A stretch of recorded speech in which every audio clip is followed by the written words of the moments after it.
আজকে আমি পোস্তর বড়া খায়েগা। পোস্ত বাটা দিয়ে, পেঁয়াজ দিয়ে, রসুন দিয়ে, কাঁচা লঙ্কা দিয়ে বড়া খায়েগা। পোস্তর অনেক দাম জানো, তাই সাহস করতে পারিনি। ভাবি তিল বাটা দিয়ে দেবো নাকি, আবার বলি দুধের সাথে ঘোলে মেশাবো, তাই আবার হয়। দূর যা হোক, খেয়ে ফেলি তো, খেতে ইচ্ছা হচ্ছে খেয়ে ফেলি।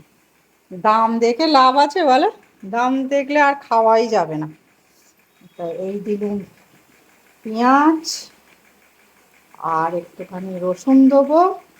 আচ্ছা, এতে ধনে পাতা দিলে ভালো লাগবে গো, ভালো লাগবে। টাইট টাইট করে বেটেছি।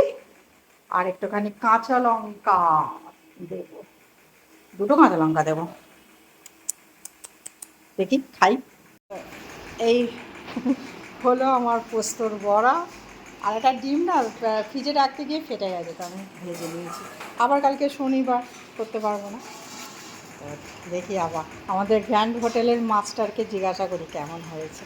চলো, গ্র্যান্ড হোটেল বলো ভালো হয়েছে। সেদিনকে দোকানে তাহলে কি দিয়েছিল পোস্তর বড়াতে? খেতে লাগে ভালো।